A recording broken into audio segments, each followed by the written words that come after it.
I'm Joy Puri, and I'm the moderator today.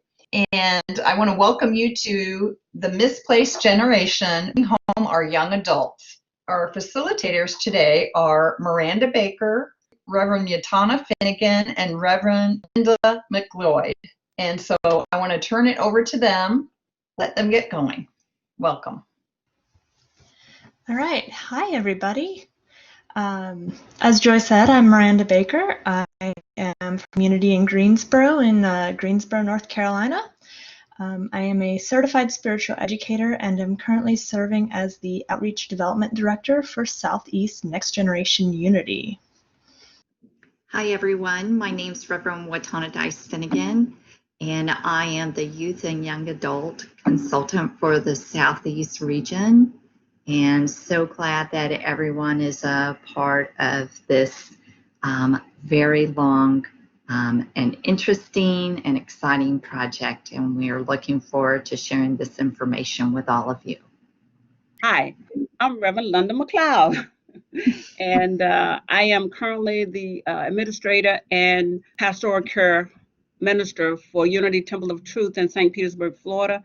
And I have been involved with the teen and young adult ministry for over 20 years.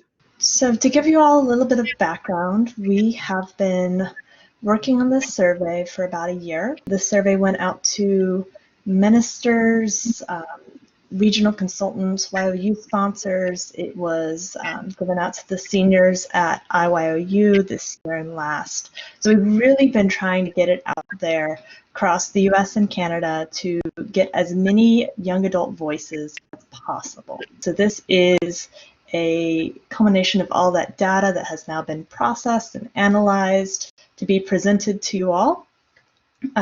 We had about 75 young adults participate in this survey, and I think you'll find their feedback quite interesting. So we have a mix of people joining us.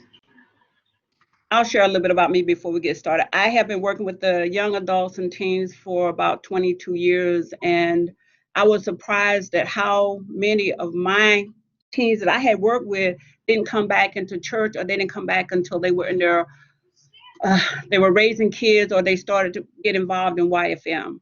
And so we wanted to get a feel for their inputs and how we could support them in becoming more active in the community. So if you can see, we had 11 18-year-olds, 10 19-year-olds, and then the next two big groups were the 23, the 27, and the 35-year-old group. And we had, I think, two people that did not tell us their age. So what we're looking at is a lot of young adults that are just graduating from YOU or their first year out of YOU. And so we have a lot of participants from that age group and looking at what can we do to support them as they're graduating out of YOU. And then the next age group is the ones that are graduating from college or right at the age when they're getting ready to graduate from college. And what I find the 27-year-olds is they're in that stage where they're starting to think about getting married or starting a family, or they've started a family and they want to have a place for them to attend. And then the last group is the 35-year-olds that, they're getting ready to age out of this young adult group. So our next question was, are you currently pursuing any kind of formal education? And we have 77 answers, and 62% of those are pursuing a higher education, and some that were but have dropped out. And so we see that we have a large number that are still pursuing a higher education. And then the next question is, what type of degree are you looking at? And we had 33% that were seeking a bachelor's degree, and then another 28% that did not respond. And then we have 16% that are working on a graduate level degree. So we have, of the ones that answered, they're in all levels of this education, pursuing education. So. Full-time employment, next question is full-time employment. And so remember that the age group that responded the highest was still graduating out of YOU, the first year out of YOU, which means hopefully that they hadn't got full-time employment or in the process of getting full-time employment. So we had 36% doing working full-time, and then 31% that had not started a job. The next question we had was, were they single or married? And we had 71% that were single or cohabitating, and then we had 16 or 17% that were married. So remembering the age group that answered most of the questions were in that graduated from high school into college first year. Right, next question. Do you have children? And then we had that 88% that do not have children, and then 11% that either had children or were pregnant at the time that we took the survey. All righty, so here's another big question that will be interesting, which is going to be a poll. And it says, what do you think are the top 3 interests and passion of our young adults? Remember what yours was, and then let's compare what the young adults said. So unity was 63%, which you guys was number 4. And then remember, what we are looking, most of the young adults that answered this survey was straight out of graduating, and their interest mostly was unity, and then education, social activism, community building, and then environmentalism. It's interesting because it's funny, we had a event and talked to some young adults after the survey, and these were older, and theirs was social activism and community building. And it's interesting that how many of the young adults really are, like you said, into that community building and social activism. A lot of our young adults are. So it's a good opportunity for us to realize and see where their passion is. Okay, do you currently attend a Unity church? These are the 2 questions. The next 2 are the most interesting to me. And it says, do you attend a Unity church? You had 46% that said yes, and 38% that says no. So again, you get that big diversity because you have those, what was it, the 23-year-olds, the 27-year-olds, and the 35-year-olds. And then you had those young adults that had just graduated in their first year out of Unity. So they were probably still in Unity and moving out. So you had that the younger ones were still involved with Unity at some level. And question 10 was, if you watched the service, did you watch it live stream or at the church? And interesting, it was equally the same, live streaming and recording. So that was a really good survey that a lot of our youth are literally watching it live stream. We're going to go into breakout rooms, and then you'll be answering the question, what do you think prohibit young adults from attending Unity churches or centers? Would you like to share what your inputs were? Sure. Group 6. This is we just talked about it, that there were no specific programs for them, so that there was no draw. It's important to try, if you are close to a university or something, to have a campus ministry, and that's a good place to tap new members. The leader of the young adults group, doesn't matter what the age is, but there should be a lot of energy there. And I've heard several people say that they have leaders that are older but have a lot of energy. And there needs to be more than one person. The young adults like groups. They're not going to come just and be by themselves for some special occasion. So that's what we put together. Group 6, hooray!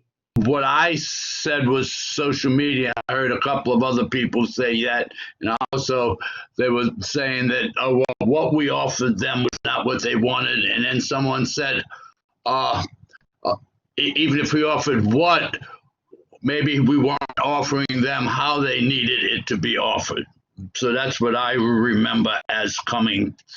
Yeah, I think Kim captured some of the things in our group. I would just add to the thought that there was a recognition that the youth were having a hard time finding their footing, that they had a great support system and connection within YOU, that's naturally built into the Youth of Unity program.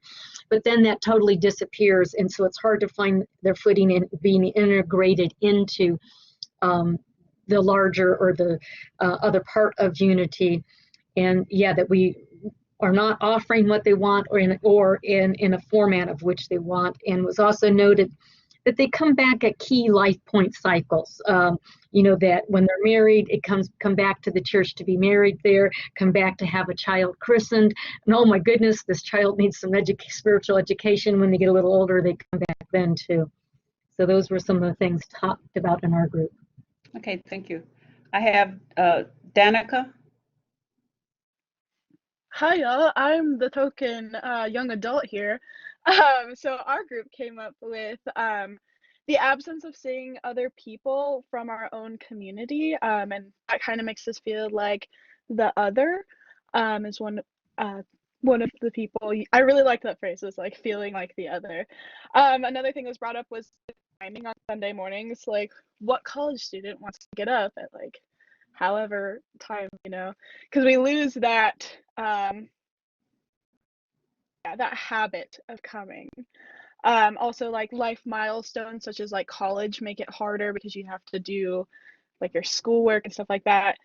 And overall, just having an absence of a role, definitely playing into that social activism. It's like young adults don't really have a little place in there for us to help give back to our community in some way.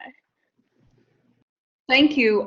It was mentioned that there are a lack of contemporaries for young people, that they have jobs on Sunday morning, that we don't see parents instilling in the children an expectation or fostering an expectation that they continue and become the leaders of the church.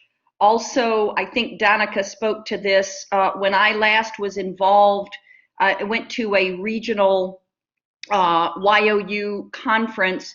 It seemed like from ages 18 to 23, there was a real lack of opportunity to become involved because of a policy that 18 to 23, you're not involved with youth leadership in terms of a titled position. Thank you. Thank you. Veronica? Yes, hi.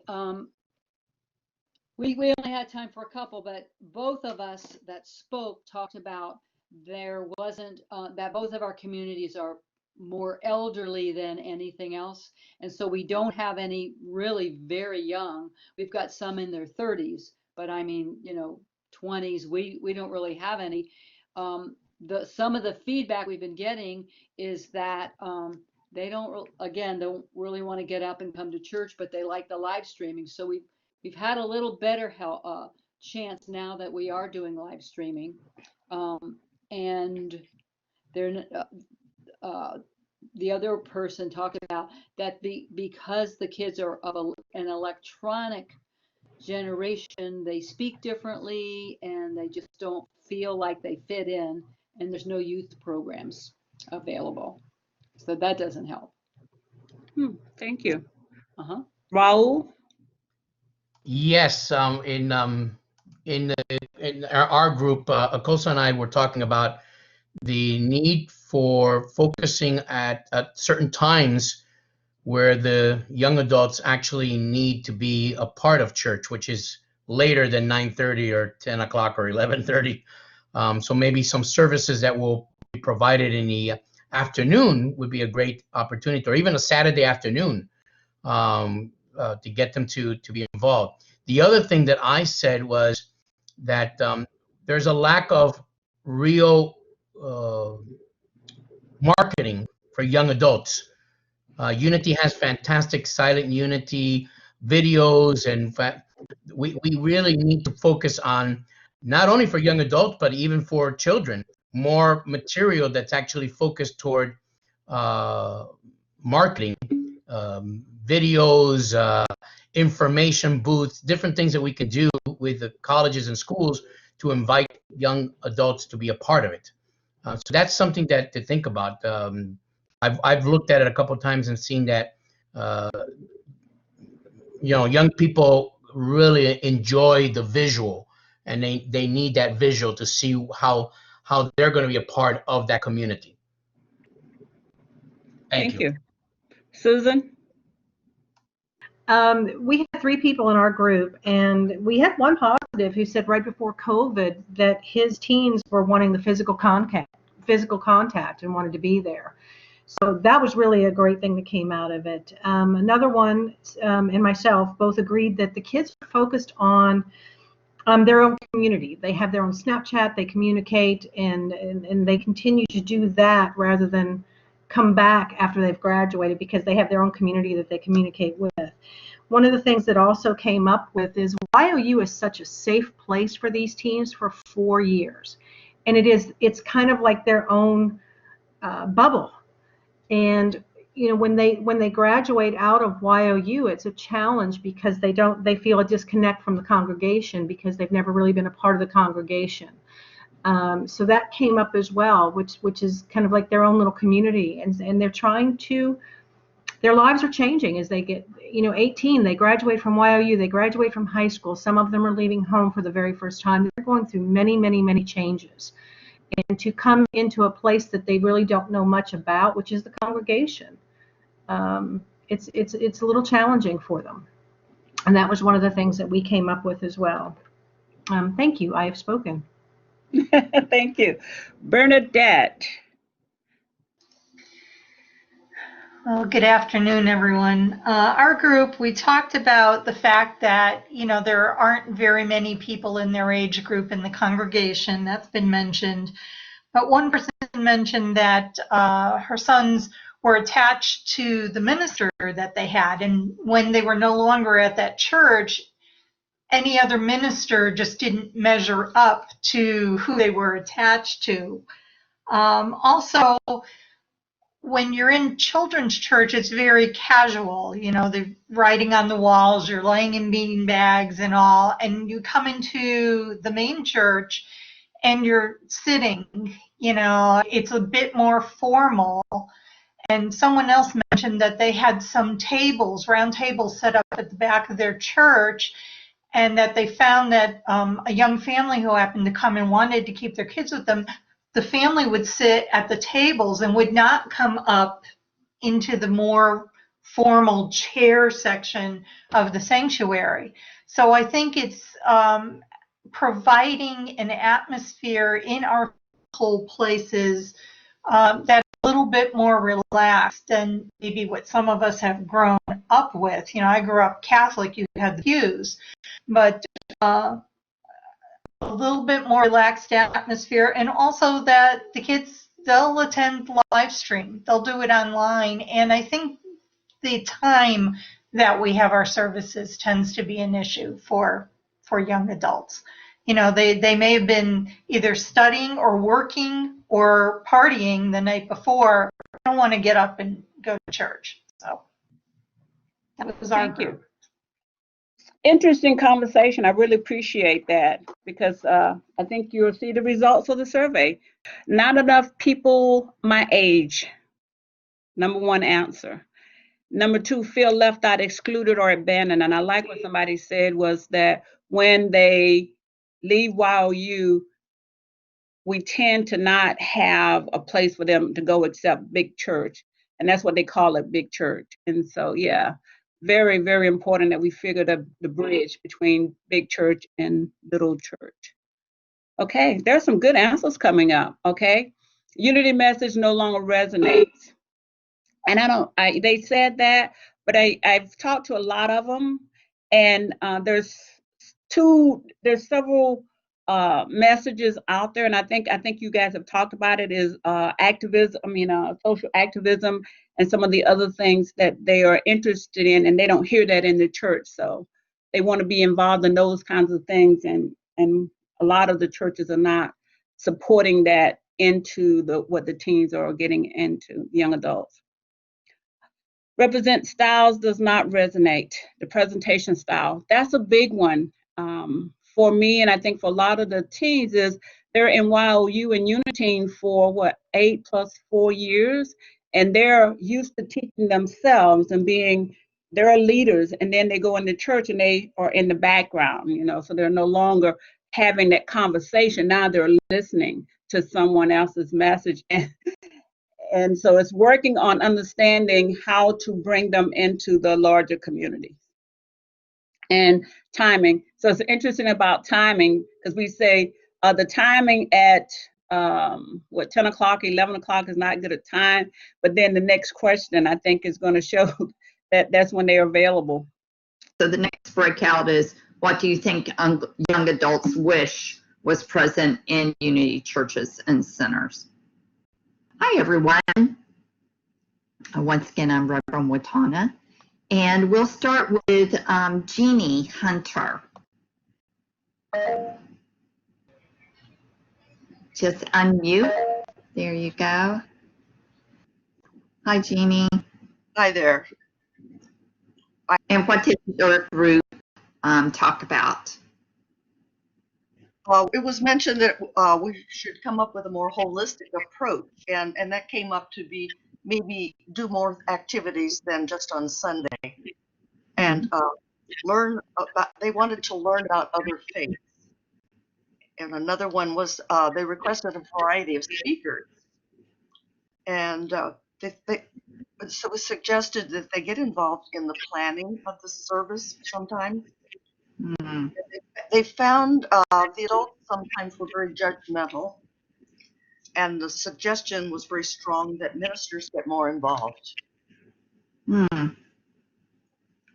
Very keen and wise answers. Thank you. Bob, you bet. Yeah, we're in group 7, and topics we covered were: one, social action, that younger generation in the 20s really likes to do some sort of social activism, but they want to be involved and actually maybe lead that particular effort. So not just something that's dictated to them. We talked about just connection with other people. Granted, you're hearing that they want to connect with other people their age, but I've noticed, regardless of age, if someone's there for the first time, if we can train an ambassador group to make sure that they find the new people and connect them with other people, afterwards for coffee and all of that, it's intimidating for someone who's there for the first time to walk up to someone they don't know, or a clique of people that they don't know. So how do we get people involved that way? So finding ways of getting that connection done the first time. And of course, the guideline is, if they connect with 3 people who think that they'll notice that they're not there the next week, they're more likely to come back. So. Also, most multi-age activities. What sort of activities can we do with people? And one of the one of the ministers pointed out that they start in their YOU program. They, like, once a month or so, have YOU over with the regular people, regular people, the old farts in the sanctuary, to get them start more acclimated to what's the sanctuary experience like compared to the YFM. And then also just getting them involved in some way. And here again, that kind of connects with adults too. You find that the people who are new want to get involved in a team, whether it's just an ad hoc team that's going to do a one-time project, or something that might be a little bit more involved. But generally, they want more. They don't have to commit to like an 8-week class or whatever. It's 1 or 2 times might be a lot easier to get them to commit to. Yes. Thank you. Thank you very much.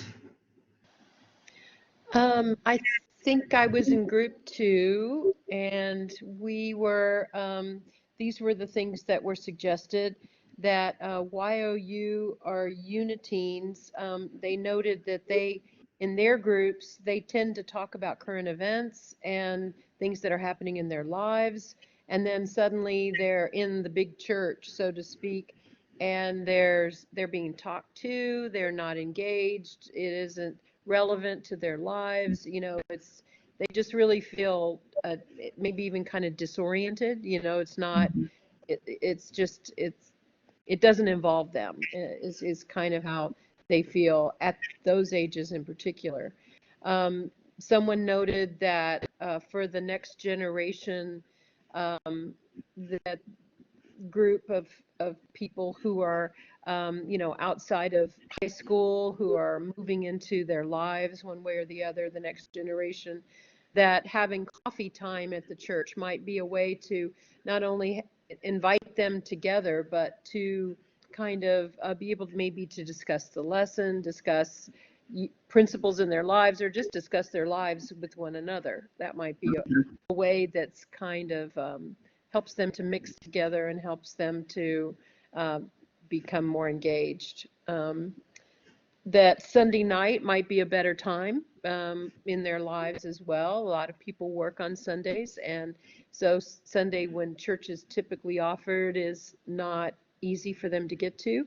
To also maybe ask for a curriculum to be designed that begins to embrace college and college age and college challenges that people at college age might be experiencing, as well as starting to work, getting out in the world and on their own, and those kinds of challenges, and social activities that could be designed so that they have an opportunity to go out together and just relax, really, and socialize. Um, Integrating older people in with the young adults seemed like a good idea. That would be another way to help them embrace the larger community and become part of that, and also gain insight from one another in those exchanges. And that YOU attend with parents while they're still in YOU, and maybe even Uniteens, the service, and have their classes at a different time, so that they're able to get both and really identify themselves as being part of the congregation all along the way, so that it doesn't feel like a big disconnect when they do graduate. Nice answers. Thank you. Thank you so much. So we were in the main room. We talked about hands-on, experiential, hands-on kind of activities with young people. The challenges of creating safe space so that people feel welcome, because young people are not always welcome by all members in the church, because that's kind of the elephant in the room. Creating bridges for intergenerational interaction, perhaps involving young people in the Sunday services as guest speakers or musical guests might help, that they be able to have some discussion or offer content for the Sunday lessons, that there be an opportunity to talk about their lives and current events, that maybe a coffee bar kind of thing, so that it's a little more social for them, but with the understanding that they're hooked in and listening because it's being live streamed to where they are. And a family Sunday when all generations are in there in the service is what our group talked about. Thank you. You bet. Thank you. Great answers. Chase. Hi, guys. I really have to say I appreciate Cassidy's comments here in the chat session too, because I think that is so this generation, where I've learned it, I heard it, let's move on to the next and new. But back to what we're talking about here too. One of the things that came up in our group, which was group 8, was having them be able to create their own way. And in YOU and the young group, they have a lot of say in what is happening in the group, what curriculum is taught about, and how things look. And that when the young adults come with an idea, the answer being, yes, let me know how to support you and what you need, versus let me go get approval and let's take a 4-week process in order to do that project or not. The answer in 4 hours, 4 minutes, whatever, is a lot better for them in that group because they're ready to take action right away. So that's some of the things they're wanting to see, is what would be more responsive to them, in addition to just seeing themselves. I think that came up in our group too. So I think those were the new items from our group. I like that. Thank you, Chase. Danica. Hello again. So some of the things that our group came up with that are more new is having looking at what young adults need or want in those milestones in their life, and seeing how Unity can support them in that. How do Unity principles support their goals? And another point was being like more honest and sharing a universal platform. And one of the terms that kind of came to me was spiritual but not religious, and how there's a disconnect between the word God, as like how does reality become being in touch with the universe. And the last thing was kind of seeing those young adults as children still.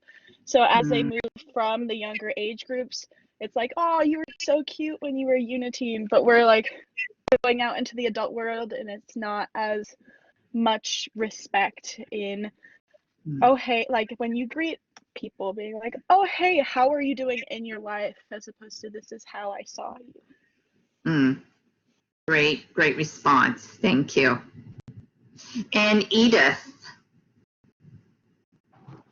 Okay, I was in group 10, and so I think some of this might have been said already, but that they really need to have a sense of belonging. And one of the things that came up is how, like when I came in Unity, I was in my 30s, and there used to be something called Adults in Unity. And I found that very helpful for me because I was young and I wasn't like an older person. So I started thinking about it as a national possible marketing thing, is to have a young adults in Unity and an adults in Unity. Facebook, Instagram, you name it, that young folks who have been in YFM could plug into and see people who are like them. And the second thing is bringing more them to the table. I sent a text to my twins asking them what's missing, to see what I want to see what they say. They're working, so who knows when they're going to tell me. But just, I don't know what a young person would want. I know they want connection, but what does that mean? So bringing them to the table is really important. And lastly, I did have at my former church, they wanted it there, the leaders, Family Sunday every Sunday. And what I did was I had a children's book that I would pick that went with the title, and I would invite children of all ages down to the podium, and they would sit there and listen and interact. And there would be young people there as well as some adults who would come. And it seemed to be, actually the adults liked it a lot. So thinking out of the box is part of it. That's what I got. Thanks. Thank you. Wonderful answers. Thank you, everyone, for your contributions. All wise, and you'll see very similar to what our young people said.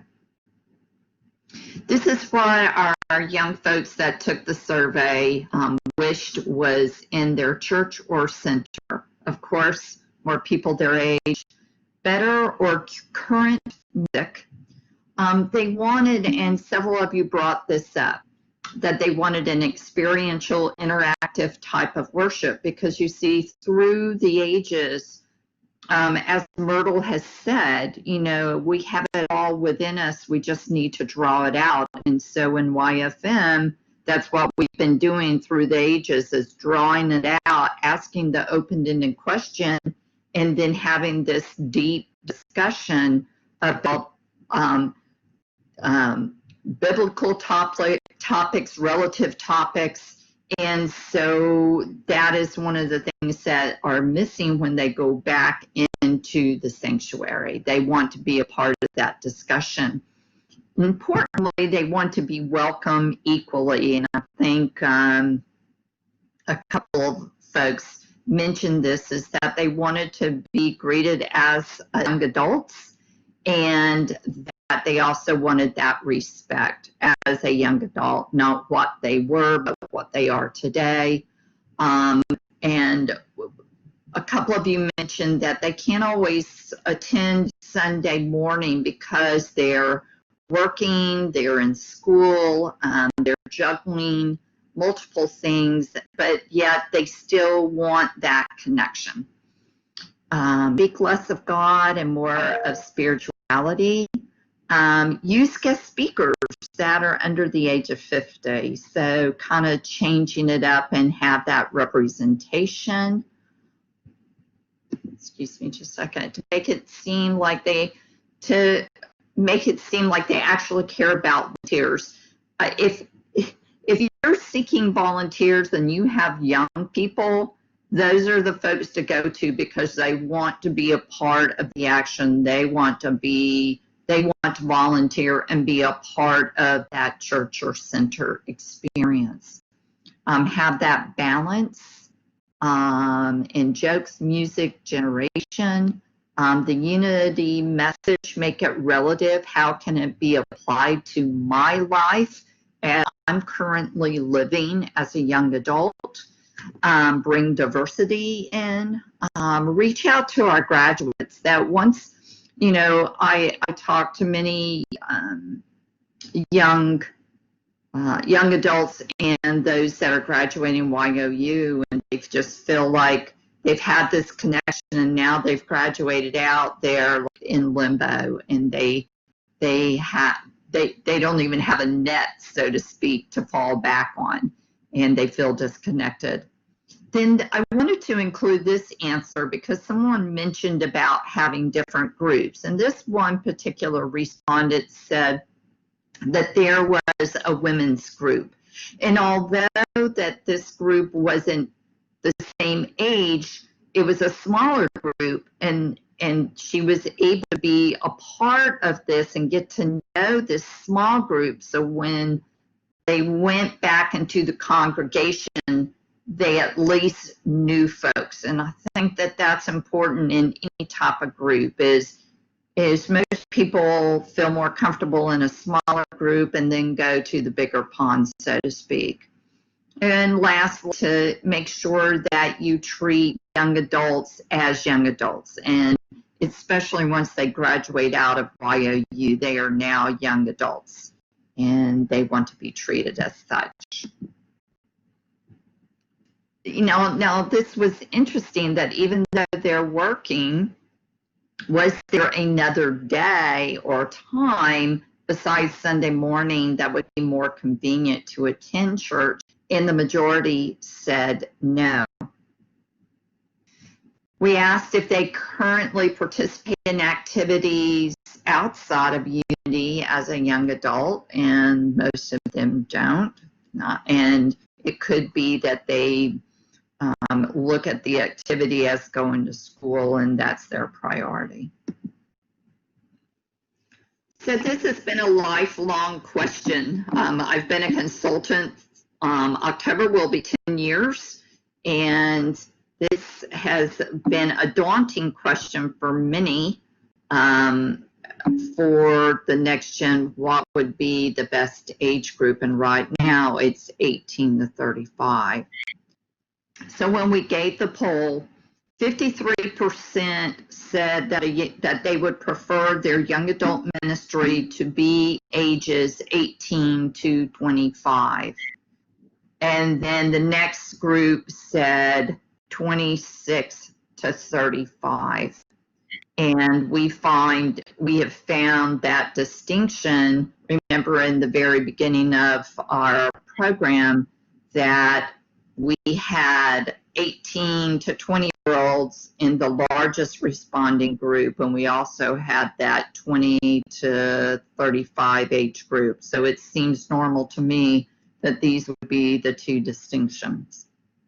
So we also asked, could there be more than one age-based young adult ministry group within Unity? And it was an overwhelming response of yes, it could be. And so it would make sense for those of you that are interested in bringing groups together to put them in age-appropriate groups because of their lifestyle and what's going on to them. And so 18 to 25 and might be one group, but ask your young adults within your Unity centers and churches, because they'll certainly guide you in the best way to go forward. When we asked about activities that young adults would like to participate in a church setting, retreats, of course, were number one, but the second one was volunteerism. They really, you know, we've taught them to be community oriented and also to take part in their church. So volunteering is very important. And also they want to break bread together. They want to break bread together as young adults, but also within the sanctuary themselves. And I'm going to keep moving along because I want to make sure we have some time for our Q&A. If you are planning a retreat, the weekend is always best, and then the next would be a Saturday and Sunday. And summertime would be the top priority, and almost tied is spring and fall. The top three things to consider when you're planning a retreat for young adults is the cost, location, the style of the retreat, and the activities. Remember, this is a very active, socially minded group. When we asked if they were aware of what was going on at Unity Worldwide Ministries and Unity World Headquarters, 56% of them said yes, that they had some type of awareness. So this would be important for you all to know. So the best method or methods in reaching young adults are: number one is through Instagram. If you do not have an Instagram account, seek young adults and they will help you get that set up quickly. Facebook was second, but more importantly, they rely on their family and friends to guide them. When we asked how would you most likely find a Unity church or center, they would first go to their family and friends first and then do a Google search. They were close.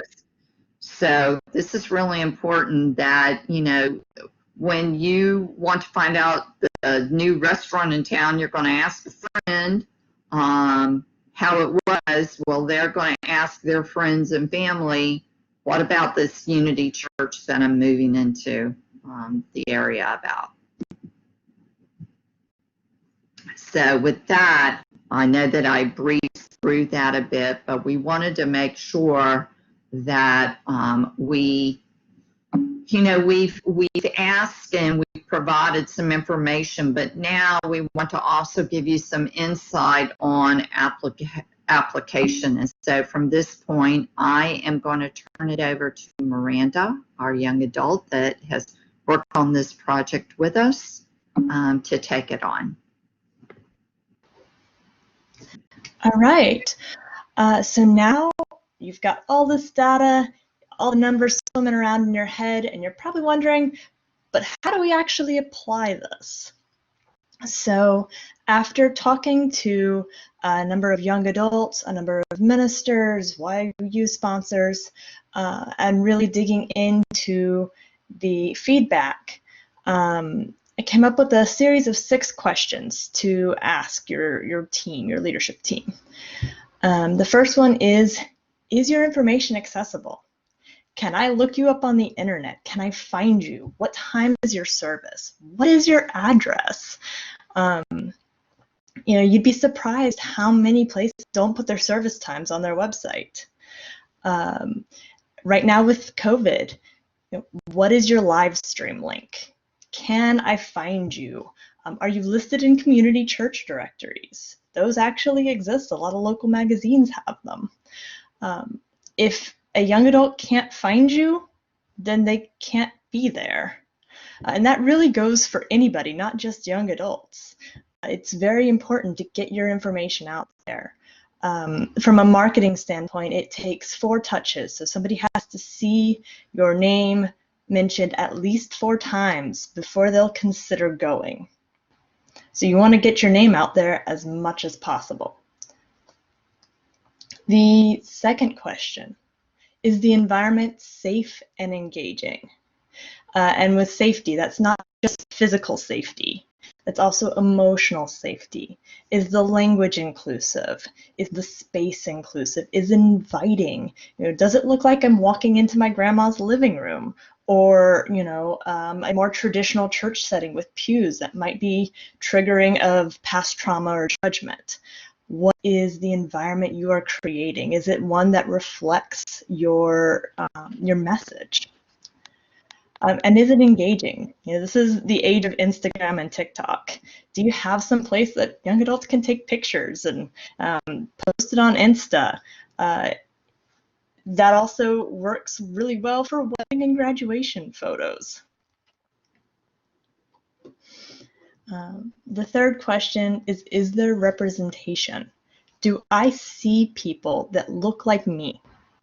Because if I do, then I know I'm going to be welcome. And if you don't have a lot of young adults in your congregation already, that can be something like going out and bringing in speakers, musicians, interns, or making sure that your youth are represented visually within your congregation, your leadership. Do you have a young adult on the board or on staff? Representation is very important.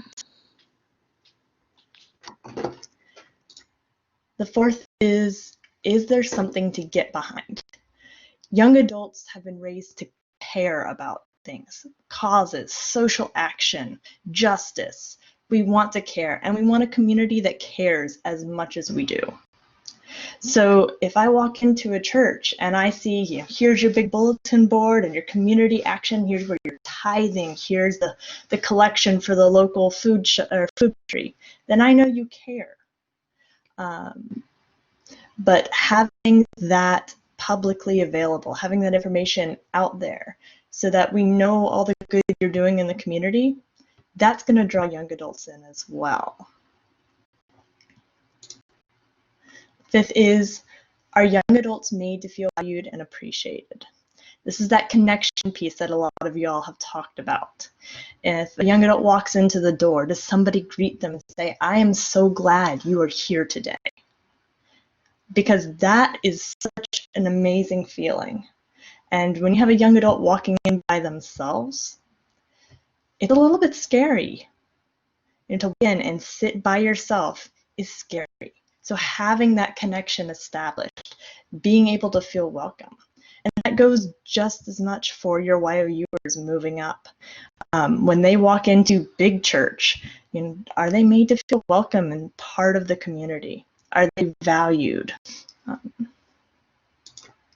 Remember, young adults don't always have treasure to tithe, but they want to tithe their time and their talent. And so giving them the space to do so is also very critical. So last but definitely not least is your message. I mean, this is kind of the point of Sunday service, right? It's to be able to communicate your message, your spiritual message. So does your message resonate? I know a lot of times I've attended Unities where maybe all the anecdotes and jokes are about like parents and work. Those go straight over my head. Like, I get it, but I don't really. So being able to mix up your anecdotes, your jokes, your music. Some people have mentioned having more modern music, but even just having music that is familiar. We all know the Beatles. We can all sing along with the Beatles. It's not modern, but we know it. Maybe throw a video into your service or provide opportunities to engage with it. If you don't want to engage in the actual service, have a meeting afterwards, have a coffee time, maybe a viewing party. Those are really big online right now where everybody gets on Facebook or Zoom, watches the video and discusses it.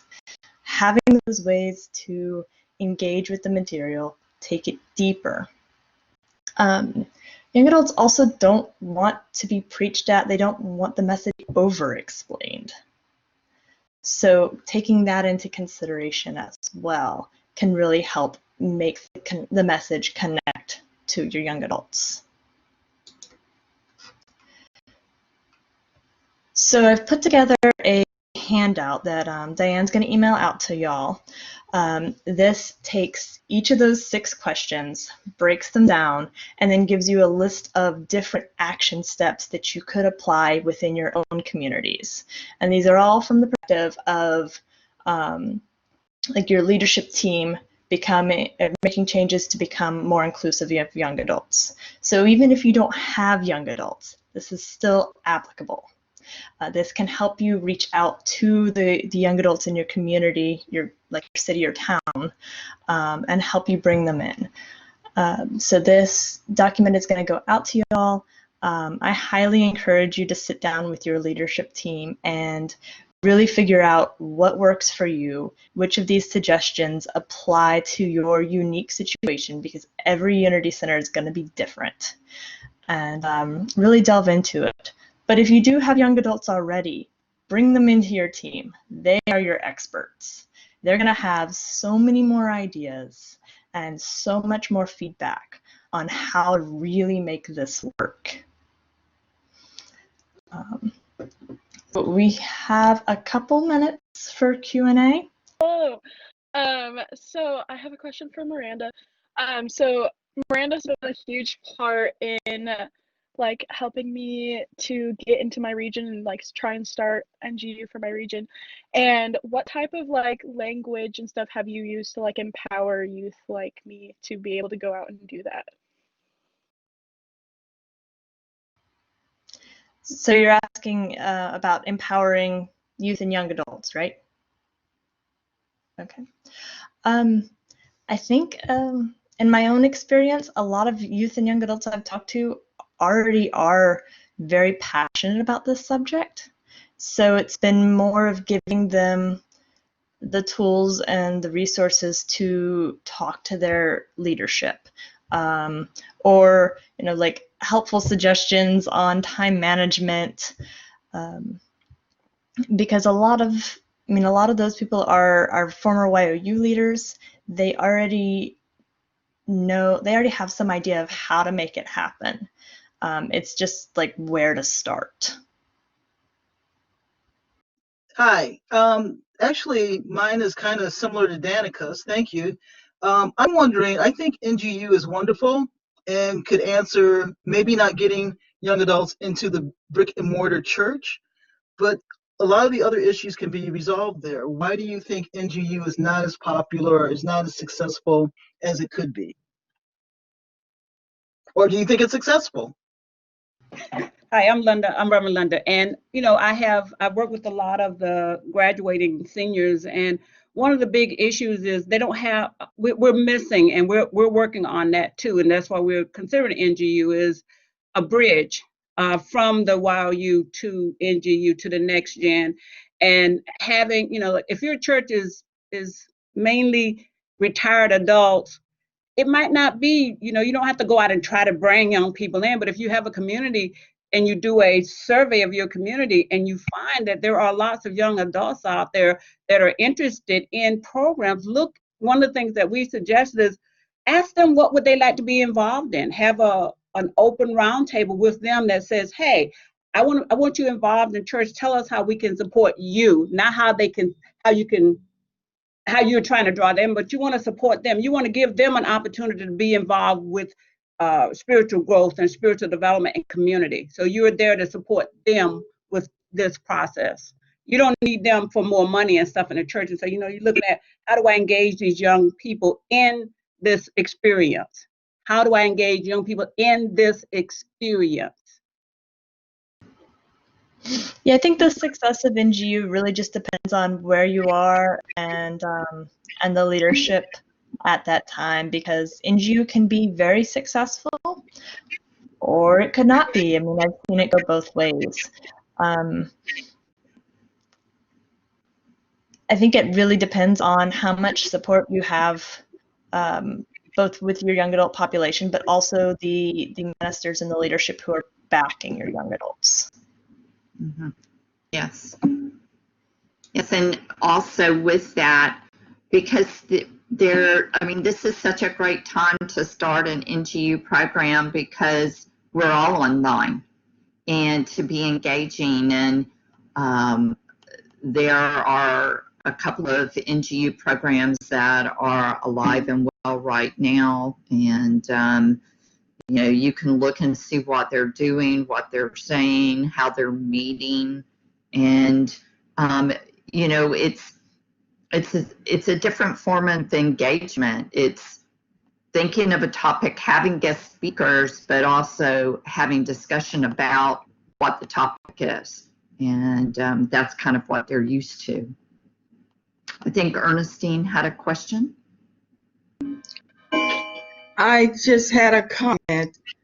I think that because I've been doing campus ministry for over 20 years now, and I saw the program as a bridge to get young college students into church.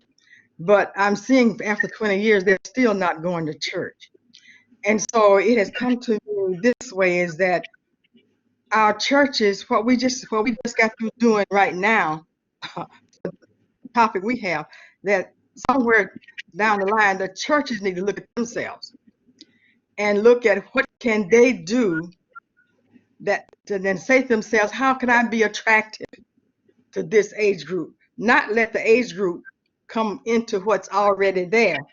And I think we're at an opportune time now with everybody on pause for churches to look at themselves. When we come out of COVID, we should have become more creative and have something else ready to offer that age group so that it's going to be inviting to them.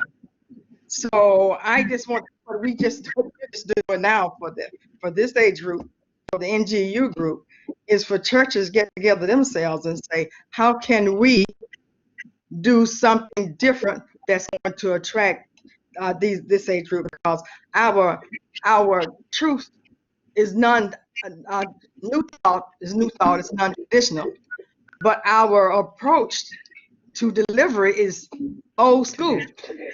So our church has got to and our services of what we do, and the terminology now we are using is our gatherings, not service and not church. We are gathering. So at our gatherings, what kind of gatherings can we have, and that our young people would come to, that would match the new thought that we teach?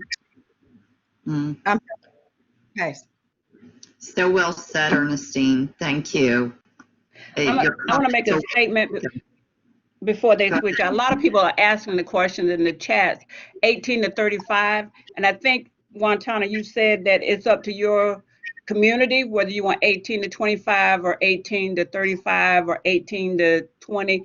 So look at your community and see what's in your community and how they are, like I think Ernestine said, if you have a college group, you might want to look at 18 to 25 or 18 to 24, and then another group past that, the transition group. So it's really into your community. Correct.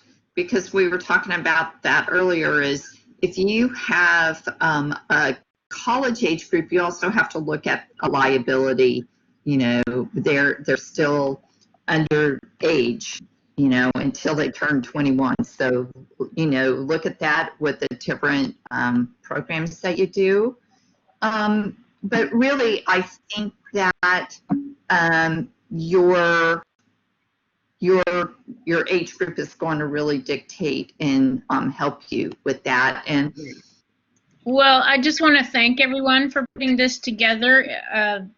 This is the same conversation that I've been involved in for 25 years. So bless you all for bringing it back to the forefront of our movement. And I agree with Ernestine. Our ministerial school process really needs to include as a mandatory class youth and family ministry, young adult ministry. We are never going to have an all-generational movement unless we have ministers educated in all generations of ministry. They don't have to teach youth ed. They just need to understand the importance of their presence. thank you so much. Thank you, Joanne. And I would actually add on to that, supporting our young adults who are interested in any sort of credentialing or ministerial school, because they may have the passion and the drive, but not necessarily the resources. Correct. Bob?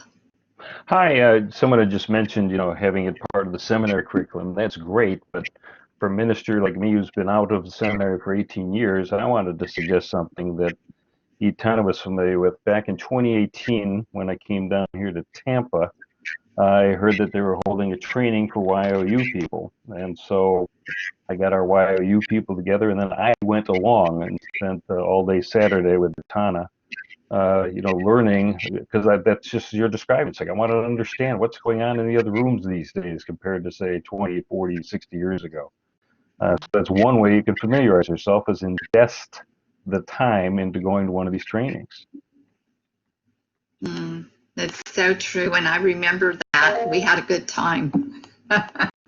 Thank you, Bob. So my question is, right now we just started down here in Ruskin, near Tampa. We started our own youth ministry group per the request of our minister. So I mainly was able to get my kids. So that's who's in it, my kids. My son, my daughter, my niece, my nephew, and they have, of course, brought in like one or two more friends. So this is our second one. What I've learned from it, because I'll be honest with you, at first I had no interest whatsoever in doing this because it's not my thing. It's not what I do. I do other things. We have, of course, a youth minister guiding it. I just assist. But what I've learned from it is that my kids, my son, my daughter, my niece, my nephew, they are just incredible. They are full of so much information and knowledge, and they are sharing things that I never thought. They like blow my mind when we bring up a topic, and we're just like doing this from, I think our experience is low.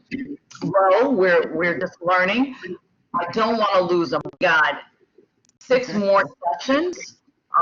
And again, I didn't put a number. If it was up to me, it would have just been done. You know, we just do have, but they did put a number. 8 sessions is what we have together to meet every other week.